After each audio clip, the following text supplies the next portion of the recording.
اللهم صل على محمد وعلى آله وأصحابه وسلم. الحمد لله نحمده ونستعينه ونستغفره ونؤمن به ونتوكل عليه ونعوذ بالله من شرور أنفسنا ومن سيئات أعمالنا. من يهده الله فلا مضل له ومن يضلله فلا هادي له. ونشهد أن لا إله إلا الله وحده لا شريك له.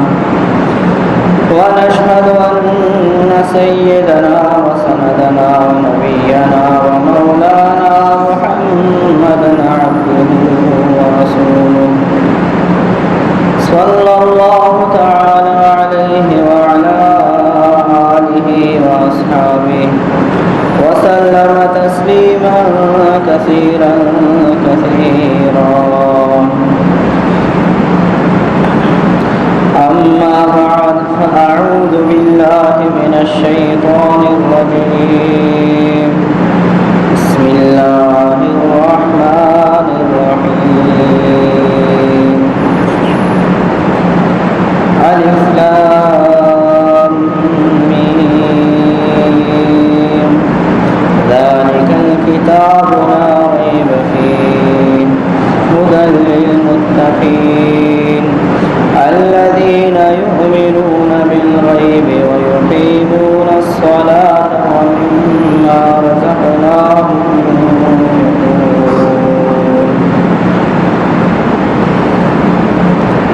وعن جابر رضي الله تعالى عنه قال قال رسول الله صلى الله عليه وسلم مثل الصلوات الخمس كمثل نهر جار غمر على باب أحدكم يغتسل منه كل يوم 5 مرات أو كما قال عليه السلام.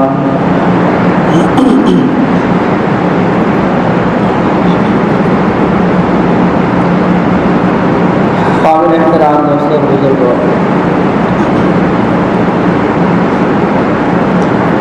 حدیث بات میں آتا ہے کہ دنیا آخرت کی کھیتی ہے. مطلب یہ ہے کہ دنیا میں جو بوئیں گے آخرت میں اسی کو کاٹیں گے. اب اگر کھیت والا اپنے کھیت کو چھوڑ دے اور کچھ بھی اس میں نہ بوئے تو جب لوگ اپنے غلے کاٹ رہے ہوں گے اور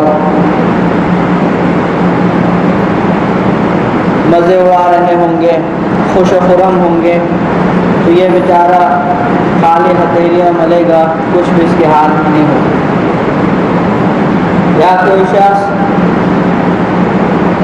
ایسی چیز بوئے جس کا موسم نہ ہو، جس کے اگنے کی کوئی امید نہ ہو، تب بھی اس کو کوئی فائدہ نہیں ہوگا.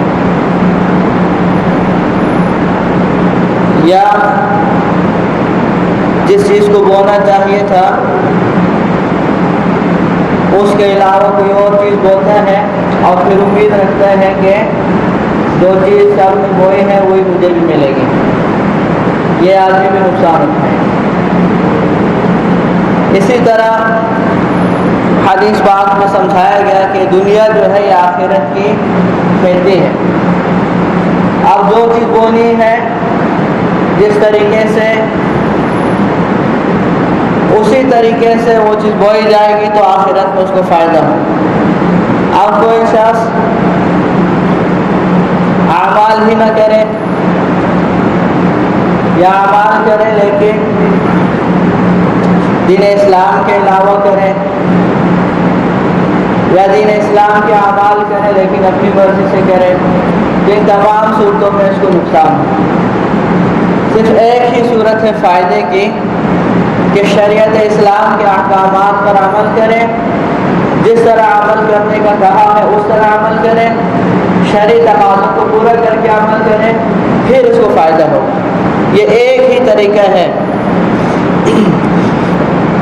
من یبتغی غیر الاسلام دینا فلن یقبل منہ وہو فی الآخرۃ من الخاسرین۔ جو آدمی دین اسلام کے علاوہ کسی بھی دین کا طلبگار ہوگا، چاہے عقیدتاً ہو یا عملاً ہو، اس کا وہ دین اللہ تعالیٰ کے ہاں مقبول نہیں ہے، وہ طریقہ وہ عقیدہ اللہ تعالیٰ کے ہاں مقبول نہیں ہے۔ تو دنیا آخرت کی کھیتی ہے، اس کا مطلب یہی ہے کہ ہم نے یہاں محنت کرنی ہے۔ اب کھیتی والا کھیت کو چھوڑے رکھے اور کھیت میں عمل نہ کرے، محنت نہ کرے، تو کتنا نقصان ہوگا اس کو۔ اسی طرح دنیا میں ہم نے ہر وقت عمل میں لگے رہنا ہے،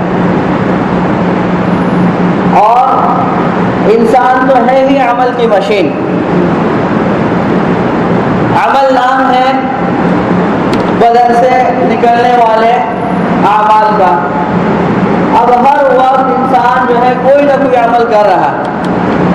عمل سے انسان کسی کو خالی نہیں ہے، یا تو سو رہا ہے، یا جاگ رہا ہے، یا کھا پی رہا ہے، یا محنت مزدوری میں دنیا کے دھندوں میں لگا ہوا ہے، کبھی رشتہ داروں کے ساتھ، کبھی بال بچوں کے ساتھ، کبھی دوستوں یاروں کے ساتھ، کبھی پڑوسیوں کے ساتھ۔ ہر وقت کوئی نہ کوئی عمل ہے جس میں انسان مشغول ہے۔ اب کامیاب کون سا انسان ہے جو اپنے اعمال کو شریعت کے تابع کر دے؟ عمل تو سارے ہی کر رہے ہیں دنیا بھر کے انسان، اس لیے کہ انسان ہے ہی عمل کی مشین ہے، کوئی نہ کوئی عمل اس سے صادر ہو رہا ہے۔ اب کافر بھی لگے ہوئے ہیں، اعمال کر رہے ہیں، مسلمان بھی اعمال کر رہے ہیں، لیکن مسلمان شریعت کے تابع رہ کر اپنے بدن کو استعمال کرتے ہیں۔ کافر بھی دیکھتے ہیں، مسلمان بھی دیکھتے ہیں، لیکن دونوں کے دیکھنے میں فرق ہے۔ کافر بھی سنتے ہیں، مسلمان بھی سنتے ہیں، لیکن سننے میں فرق ہے، کمانے میں فرق ہے، بولنے میں فرق ہے، شادی بیاہ میں فرق ہے، غم میں فرق ہے۔ تو انسان جو ہے وہ آخرت کے لیے اپنی کھیتی اسی وقت سنوارے گا، صحیح محنت اس کی اسی وقت ہوگی جب شریعت کے تابع اس کے اعمال۔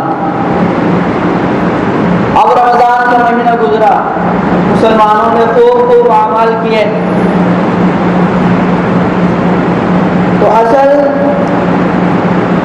رمضان کے مہینے کا سبق یہ ہے کہ اللہ تعالیٰ کی طرف سے جو حکم آئے اس کو ہم نے حضور صلی اللہ علیہ وآلہ وسلم کی طریقے کے مطابق پورا کرنا ہے۔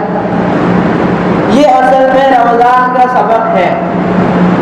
اب جن لوگوں نے سبق کو یاد رکھا تو وہ پورا سال اللہ تعالیٰ کے شرعی احکامات جو اللہ تعالیٰ نے ہمیں دیے ہیں ان کو حضور علیہ السلام کے طریقوں پر پورا کر کے عمل کر کے گزارے گا۔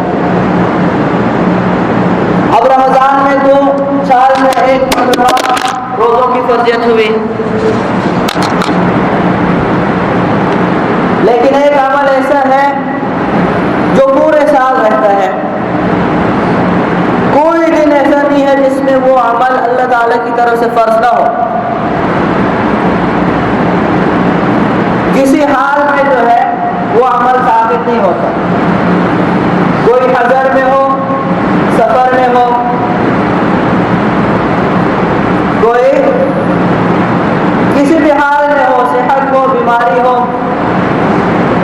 تندرستی ہو، مالداری ہو، مرد ہو، عورت ہو، جتنے بھی بالغ ہیں جب تک عقل ان کی ہے یہ عمل ان سے ثابت نہیں ہوتا۔ یہ کون سا عمل ہے؟ یہ نماز کا عمل ہے۔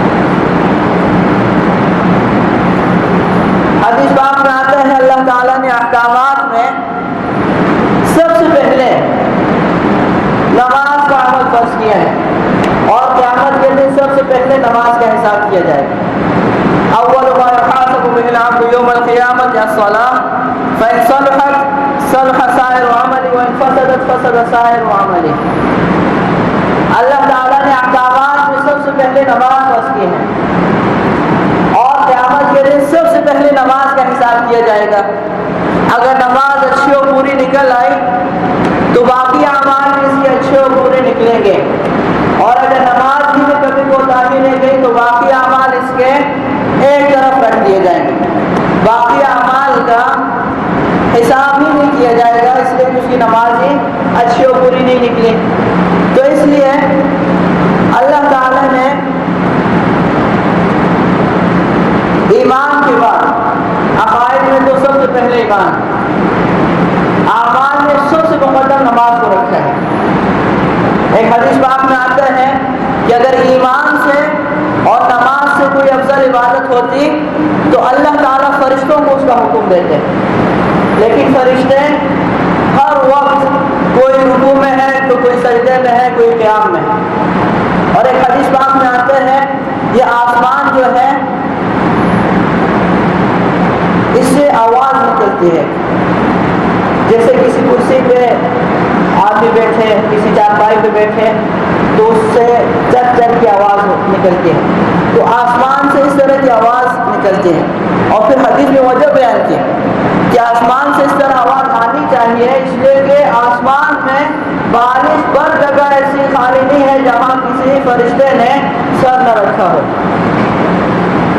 یعنی پورے آسمان پر کوئی بارش بر جگہ ایسی نہیں خالی جہاں فرشتہ عبادت میں مشغول نہ ہو. تو اس لیے آسمان ان فرشتوں کی بول کی وجہ سے آواز نکالتا ہے, اور آواز نکلتی ہے آسمان سے. تو ایمان اور نماز سے افضل کوئی عبادت ہوتی تو اللہ تعالیٰ فرشتوں کو اس کا حکم دیتے ہیں, حدیث پاک کا مفہوم. لیکن فرشتے ہر وقت عبادت میں مشغول ہیں, کوئی رکوع میں ہے تو کوئی قیام میں ہے, کوئی سجدے میں ہے. اب دیکھیے روزہ سال میں ایک مرتبہ فرض ہوتا ہے, زکوٰۃ سال میں ایک مرتبہ فرض ہوتی ہے وہ بھی شرائط کے ساتھ, حج زندگی میں ایک مرتبہ فرض وہ بھی شرائط کے ساتھ. لیکن نماز ایک ایسی عبادت ہے جو دن میں 5 مرتبہ فرض ہے. اور اس حدیث کو کیا مفہوم ہے کہ اگر نماز اچھی اور پوری نکل آئی تو باقی اعمال بھی اچھے اور پورے نکلیں گے. نماز ہی میں کبھی کوتاہی رہے گی تو باقی اعمال ایک طرف رکھ دیے جائیں.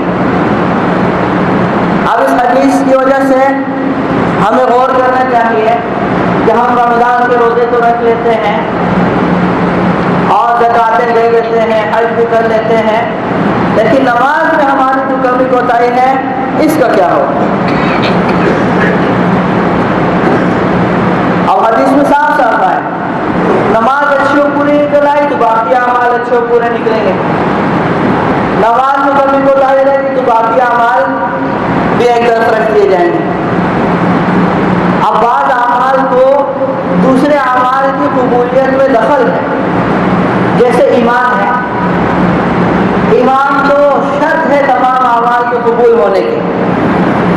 اگر ایمان ہی نہیں ہے چاہے وہ جتنے بھی نیک اعمال کریں, جیسے دنیا میں ایسے کافر ہیں جو اخلاق میں ہم سے بہت بڑے ہوئے, بہت اچھے اخلاق والے, غریبوں کے بڑے کام آتے ہیں, ہمدرد ہیں, خیرخواہ ہیں, رفاہی کام کرتے ہیں, کسی کو دھوکہ نہیں دیتے, کسی کا حق نہیں مانتے, کوئی بدنظمی نہیں کرتے. جیسے آج کل اکثر کفار کا یہی حال ہے باہر ملکوں میں, کوئی بدنظمی نہیں کرتے, صحیح چلتے ہیں, قانون کے خلاف کوئی کام نہیں کرتے.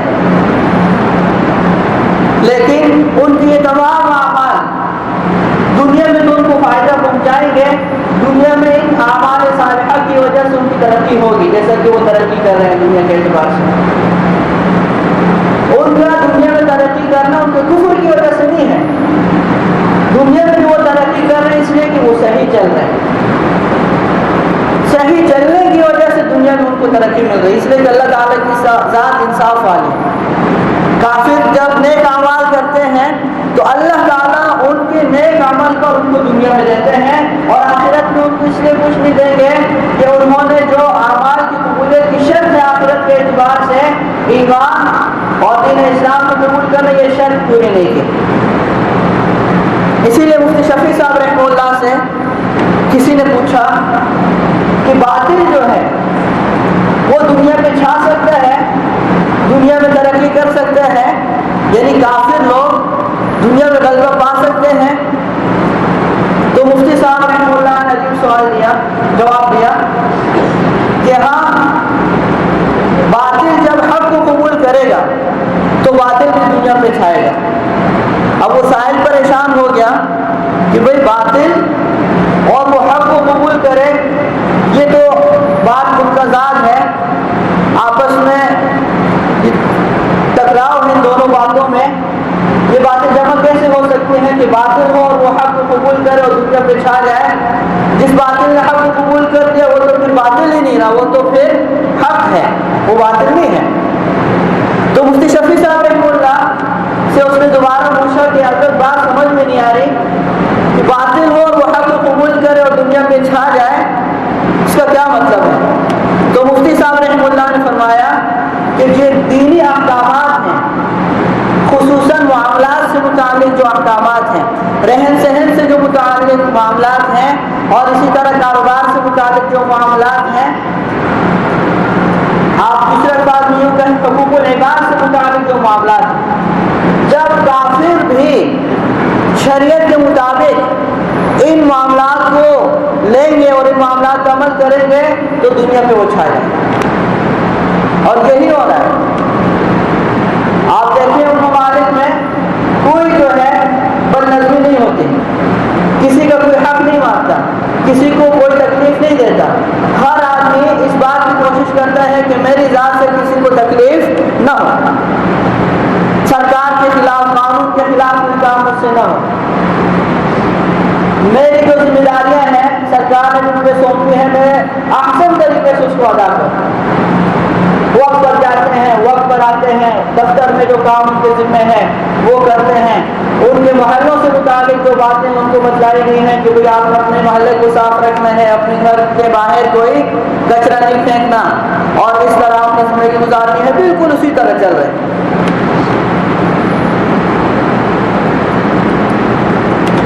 تو اس طرح ایمان و اعمال کی قبولیت میں دخل ہے، اسی طرح نماز کو باقی اعمال کی قبولیت میں دخل ہے۔ یہ عرض کرنا چاہتا ہوں کہ جو آدمی نماز نہیں پڑھتا باقی اچھے اعمال کرتا ہے، آپ نماز نہیں پڑھتا، لوگوں کی خیرخواہی میں لگا ہوا ہے، ہمدردی میں لگا ہوا ہے، عرفانی کام کرتا ہے، جھوٹ نہیں بولتا، رشوت خوری نہیں کرتا، کوئی بھی جو ہے دو نمبری نہیں کرتا، لیکن نماز بھی نہیں پڑھتا، تو یہ بیچارہ جو ہے نقصان اٹھائے۔ حدیث پاک میں صاف صاف آیا ہے قیامت کے دن سب سے پہلے نماز کا حساب کیا جائے گا، اگر نماز اچھی و پوری نکل آئی تو باقی اعمال بھی اس کے اچھے و پورے نکلیں گے، اگر نماز ہی میں کمی کوتاہی رہے گی تو باقی اعمال ایک طرف رکھ دیے جائیں گے، پہلے نماز کی سزا اس کو ملے گی چھوڑنے کی، پھر جا کے باقی اعمال کے بارے میں جو ہے اس کی بات گوش ہوگی اور حساب کتاب شروع ہوگی۔ تو ہم نے روزے تو رکھ لیے، زکاتیں بھی دے دی، حج بھی کر لیے، لیکن نماز کے بارے میں جو کمی کوتاہی ہے اس کی طرف توجہ بہت کم ہے۔ اب تین قسم کے لوگ پائے جاتے ہیں نماز کے حوالے سے۔ بعض تو وہ لوگ ہیں جو سرے سے نماز ہی نہیں پڑھتے، جمعے کی پڑھ لیا، عید کی نماز پڑھ لیا، کبھی دل چاہا نماز پڑھ۔ ایک قسم کے مسلمان ایسے ہیں۔ دوسری قسم کے مسلمان ایسے ہیں جو نماز کو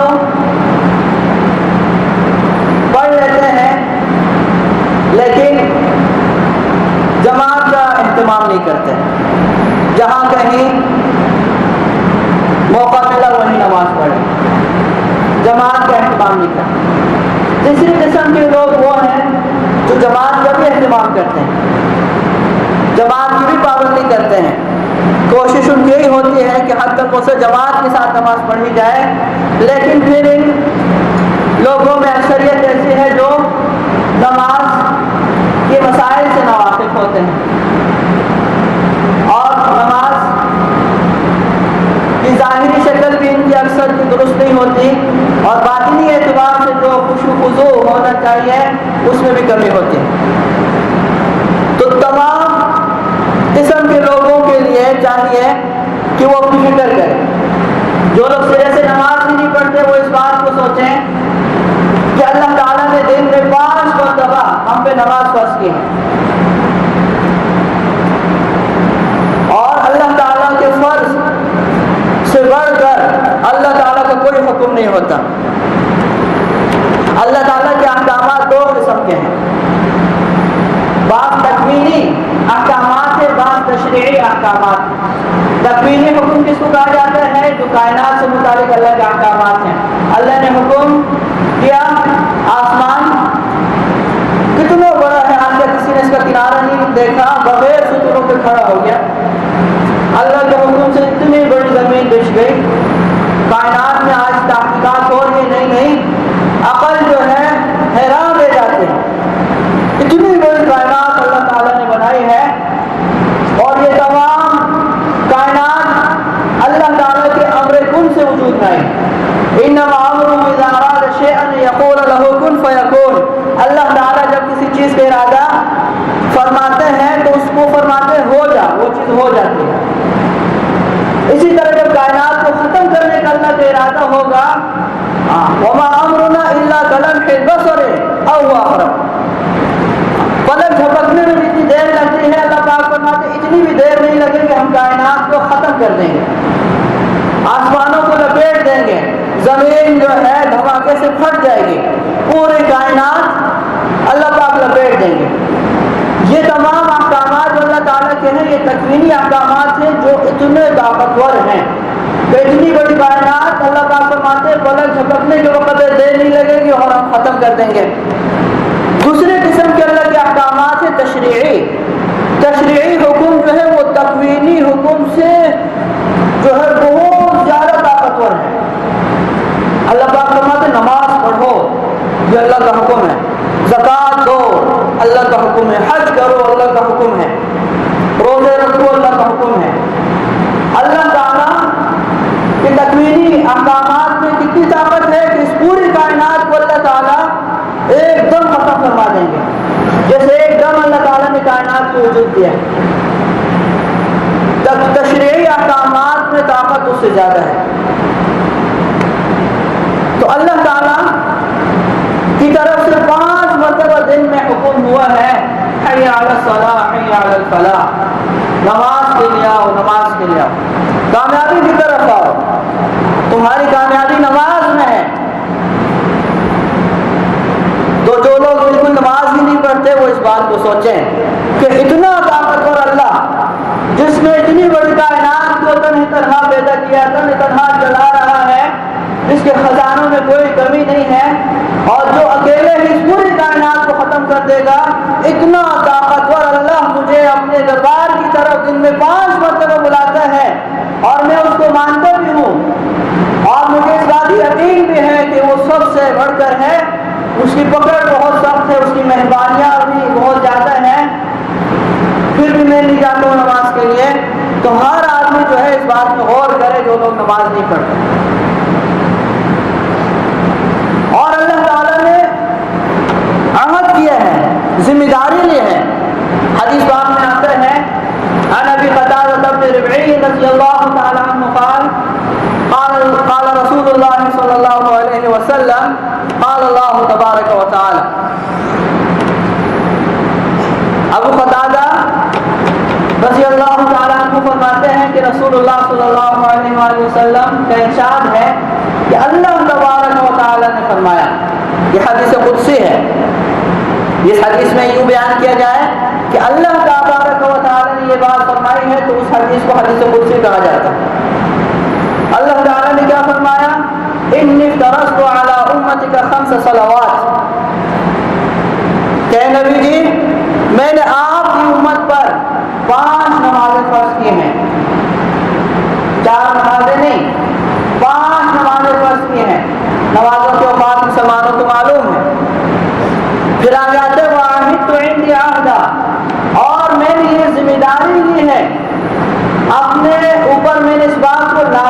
دیے ہیں. من حافظ علیہن لوقتہن ادخلتہ الجنۃ فی عہدہ.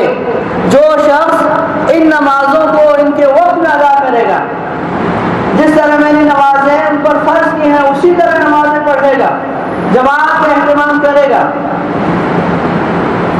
ادخلتہ الجنۃ فی عہدہ، میں اپنی ذمہ داری سے اس کو جنت میں داخل کروں. اللہ تعالیٰ کی ذات احکم الحاکمین، دونوں جہانوں کی تمام کامیابیاں جس کے ہاتھ میں ہیں، دونوں جہانوں کی تمام ناکامیاں جس کے ہاتھ میں ہیں.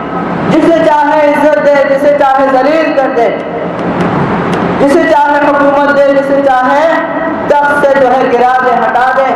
تمام دنیا کی آخرت کی بھلائیاں جس کے ہاتھ میں ہیں. اللہ تعالیٰ فرماتے ہیں میں اپنی ذمہ داری سے اس کو جنت میں داخل کروں گا. یہ میرے ذمے لازم ہے. کتنی بڑی بات ہے. اگر ہم صرف اس بات پہ غور کریں تو کوئی نماز ہم سے نہ چھوٹے، کبھی نماز میں ہم سے کبھی کوتاہی نہ ہو. یہی وجہ ہے صحابہ رضی اللہ تعالیٰ عنہ اجمعین میدان جہاد میں تلواروں کے سائے میں بھی نماز پڑھتے رہے. حضور صلی اللہ علیہ وآلہ وسلم کو انہوں نے دیکھا تھا کہ میدان جہاد میں جب کہ کافر سامنے کھڑے ہیں، تلواریں لیے ہوئے ہیں، نیزے ان کے ہاتھ میں ہیں، تیر ان کے کمان میں ہیں، لیکن حضور علیہ السلام ایسے وقت میں بھی صحابہ کو نماز پڑھاتے ہیں. یہاں تک کہ کافروں نے آپس میں مشورہ کیا کہ بھئی ہم نے موقع ضائع کر دیا، ہاتھ سے موقع ہمارا چلا گیا. یہ سارے نماز پڑھ رہے تھے مسلمان، یہ جب سجدے میں چلے گئے تھے، ہم اگر حملہ کر دیتے. خالد بن ولید رضی اللہ تعالیٰ عنہ اس وقت مسلمان نہیں ہوئے تھے، انہوں نے یہ بات کہی تھی.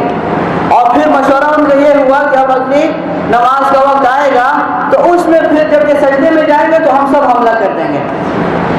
آیتیں اتری، صلاۃ الخوف کا طریقہ بتلایا گیا کہ نبی جی ابھی یہ کافر یہ چاہتے ہیں کہ ایک دم حملہ کر دیں، تو آپ کیا کریں؟ صلاۃ الخوف پڑھیں. صلاۃ الخوف کا طریقہ بتلایا کہ ایک جماعت آپ کے پیچھے کھڑی رہے، دوسری جماعت دشمن کے سامنے کھڑی رہے. ایک رکعت ان کو آپ پڑھا دیں، یہ چلے جائیں، پھر وہ آ جائیں، پھر وہ اپنی نماز پڑھیں. پورا طریقہ ہے نماز میں وَإِذَا كُنْتَ فِيهِمْ فَأَقَمْتَ لَهُمُ الصَّلَاةَ فَلْتَقُمْ طَائِفَةٌ مِّنْهُمْ مَعَكَ وَلْيَأْخُذُوا حِذْرَهُمْ وَأَسْلِحَتَهُمْ. پوری ترتیب بتائی نماز کی. یہ اللہ نے نہیں فرمایا. کیا کافروں نے ارادہ کیا ہے کہ آپ لوگوں پر نماز کی حالت میں حملہ کریں گے لہذا آپ لوگ نماز چھوڑ دیں؟ اللہ کی طرف سے یہ حکم نہیں آیا. اس وقت بھی اللہ تعالیٰ نے فرمایا نماز پڑھیں، آپ ان کو نماز پڑھائیں، لیکن ترتیب یہ رکھیں کہ ایک جماعت آپ کے ساتھ رہے، دوسری جماعت کافروں کے سامنے کھڑے رہے. آپ اس سے اندازہ لگائیں کہ نماز جو ہے میدان جہاد میں جب کہ کافر تلواریں لیے کھڑے ہیں، نیزے لیے کھڑے ہیں، تیر ان کے کمان میں ہیں، اس وقت بھی پڑھی جا رہی ہے.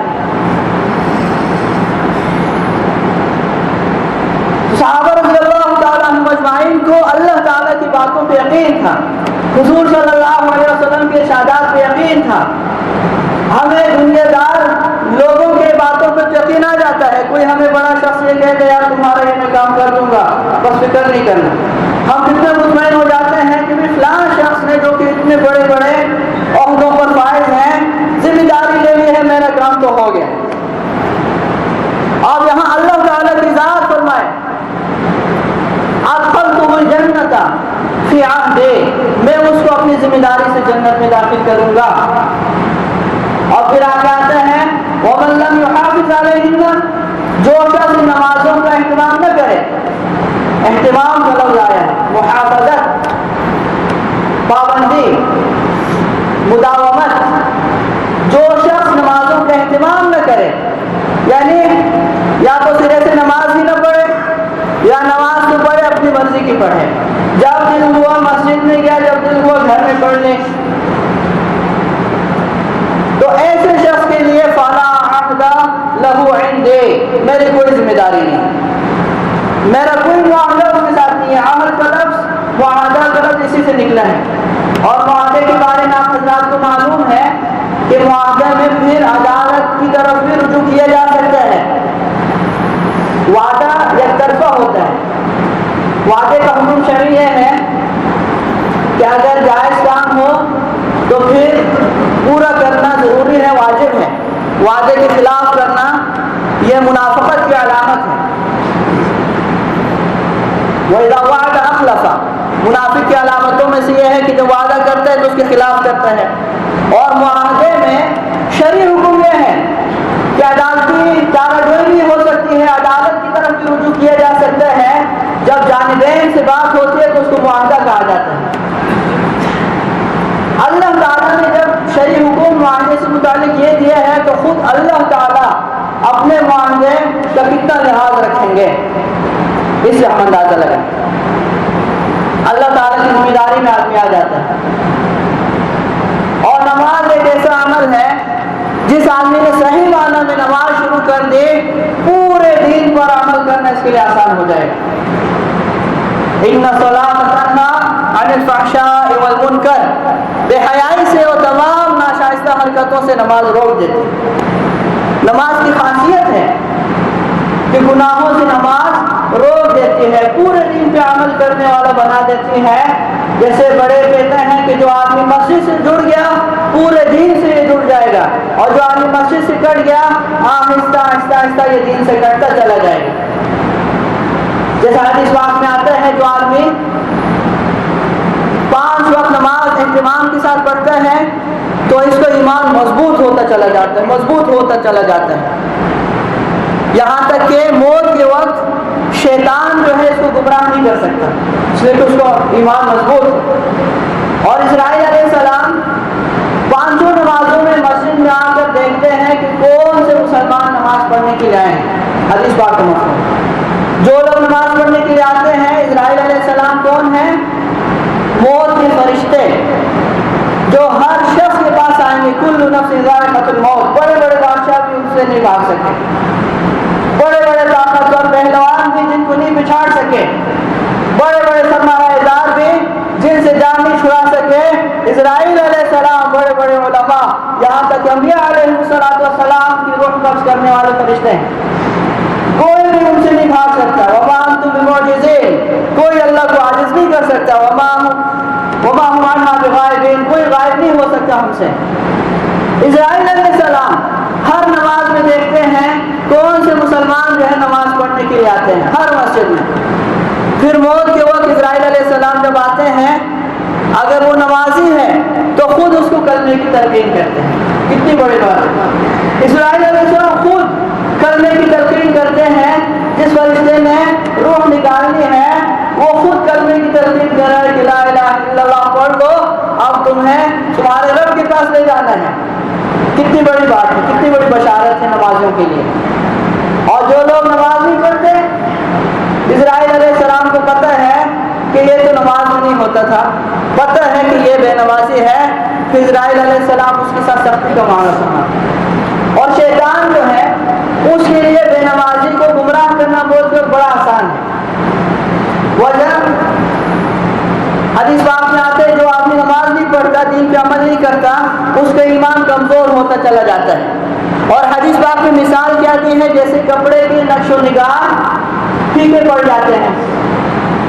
آپ نے دیکھو کہ پرانے کپڑے جو بہت پرانے ہو جاتے ہیں اس پہ جو نقش و نگار بنے ہوتے ہیں بالکل پھیکے پڑ جاتے ہیں، اب ان کا مٹانا آسان ہوتا ہے، نقش و نگار کا ختم کرنا جو ہے آسان ہوتا ہے۔ اسی طرح جو مسلمان نماز نہیں پڑھتا، اللہ تعالیٰ اس فریضے کو جو کہ دن میں 5 مرتبہ اللہ تعالیٰ کی طرف سے فرض ہے، جو عالم اعلان اسپیکروں میں جو ہے جس کی طرف بلایا جاتا ہے، تو ایسے شخص کا ایمان کمزور پڑ جاتا ہے، شیطان کے لیے پھر بڑا آسان ہوتا ہے اس کو گمراہ کرنا۔ ایک حدیث پاک میں آتا ہے ایک شخص نمازیں پڑھتا ہے لیکن چوری بھی کرتا ہے۔ حضور علیہ السلام سے پوچھا گیا کہ یا رسول اللہ اس شخص کا کیا بنے گا؟ تو حضور علیہ السلام نے فرمایا ان قریب اس کی نماز اس کو اس چوری سے روک دے گی۔ یہ اسی آیت کی تشریح ہے، ان الصلاۃ تنہی عن الفحشاء والمنکر، جو آدمی نماز پڑھتا ہے یہ ان قریب تمام برائیوں سے بچ جائے گا، برائیاں اس سے چھوٹتی چلی جائیں گی۔ اور ایک حدیث پاک میں آتا ہے جو آدمی نماز پڑھتا رہتا ہے، نماز کی پابندی کرتا رہتا ہے، شیطان اسے ڈرتا رہتا ہے، شیطان کو اس کو جرأت نہیں ہوتی، وہ دن میں 5 مرتبہ اپنے رب کی بارگاہ میں جاتا ہے، رب کے سامنے جو سجدہ ریز ہوتا ہے، رب کے ساتھ شیطان ڈرتا ہے کہ یہ رب کا خاص آدمی ہے، یہ ایسا نہ ہو کہ مجھے کوئی مصیبت جو ہے پیش آ جائے، وہ اسے ڈرتا رہتا ہے۔ اور جو آدمی نماز چھوڑ دیتا ہے شیطان اس میں جری ہو جاتا ہے، پھر شیطان اس کو گمراہیوں میں کھینچتا چلا جاتا ہے، اس کو دھکیلتا چلا جاتا ہے۔ جب وہ مڑ کے دیکھتا ہے آخر وقت میں بہت آگے نکلا ہوتا ہے، وہ پھر بہت آگے نکلا ہوتا ہے، پھر شیطان اس کو کہتا ہے ابھی پیچھے جانے کا کوئی وقت نہیں ہے، تمہارے ہاتھ سے وقت نکل گیا۔ تو آج کرنے کا مقصد یہ تھا کہ رمضان کا مہینہ ہم پہ گزرا، اللہ تعالیٰ کے فضل سے ہم نے روزے رکھے، نمازیں پڑھی، تلاوت، ذکر و اذکار، اللہ کی توفیق سے بڑے اعمال کی، اللہ قبول فرمائے۔ لیکن رمضان سال میں ایک مرتبہ آتا ہے، اور ایک فریضہ ایسا ہے جو پورے سال اللہ تعالیٰ کی طرف سے فرض ہے، دن میں 5 مرتبہ فرض ہے، کسی حالت میں نماز معاف نہیں ہے۔ میں نے عرض کیا نا، میدان جہاد میں بھی نماز کا حکم ہے۔ جب تک آدمی ہوش و حواس کے ساتھ ہے اور نماز میں رکوع سجدہ اشاروں سے بھی کر سکتے ہیں، تب تک اس پر شریعت کی طرف سے نماز پڑھ۔ ہاں کوئی شخص اشاروں سے بھی نماز نہیں پڑھ سکتا، خدا نہ خواستہ اتنا بیمار ہے کہ وہ اشاروں سے بھی نماز نہیں پڑھ سکتا، تو پھر شریعت نے اس کو معذور قرار دیا ہے۔ ہاں اس کے لیے پھر نماز معاف اس معنی میں ہے کہ جب تندرست ہو گیا پھر نماز نہ پڑھے، اب فی الحال نماز نہ پڑھے۔ یہ نہیں کہ نماز اسے ثابت ہو گئی، اس سے بھی نماز ثابت نہیں ہوئی، نماز اس کے ذمے ہے، لیکن جب تندرست ہو جائے تو پھر نماز پڑھے۔ اور ایک حدیث پاک میں آتا ہے عن جابر رضی اللہ تعالی عنہ قال قال رسول اللہ صلی اللہ علیہ وسلم مثل الصلوات الخمس كمثل نهر جار غمر على باب احدكم يغتسل منه كل يوم 5 مرات او كما قال علیہ السلام۔ 5 نمازوں کی مثال ایسی ہے، یعنی جو شخص دن میں 5 مرتبہ اللہ تعالیٰ کے دربار میں حاضر ہو کہ جماعت کے ساتھ نماز اہتمام کے ساتھ پڑھتا ہے، تو نمازوں کی مثال ایسی ہے شخص کے حق میں جیسے کسی شخص کے دروازے پر ایک نہر ہو جو کہ جاری ہو اور گہری نہر ہو، اس کا پانی گہرا ہو، صاف ستھرا پانی، اس لیے کہ گہرا پانی اور جاری پانی عام طور پر خوب صاف و شفاف ہوتا ہے۔ اور یغتسل منہ کل یوم 5 مرات، وہ شخص جس کے دروازے پر یہ نہر ہے دن میں 5 مرتبہ اس نہر سے غسل کرتا ہے، اس میں نہاتا ہے، تو اس شخص کے بدن پہ کوئی میل، کوئی کچیل باقی رہے گا؟ کچھ بھی نہیں ہوگا۔ اسی طرح جو شخص 5 نمازیں پڑھتا ہے گناہوں سے پاک و صاف ہے۔ بیچ میں اگر اس میں کوئی کمی کوتاہی ہو جاتی ہے، بشری تقاضے کی وجہ سے کوئی گناہ ہو جاتا ہے، تو نماز کی برکت سے اللہ تعالیٰ اس کے گناہوں کو معاف فرما دیتے ہیں۔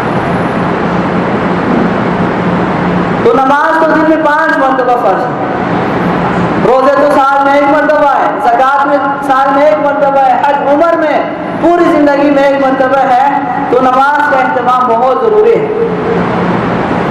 تو اللہ تعالیٰ ان باتوں پر عمل کرنے کی توفیق عطا فرمائے، اور دن میں 5 وقت اہتمام کے ساتھ، خشوع و خضوع کے ساتھ ہمیں نماز پڑھنے کی توفیق عطا فرمائے۔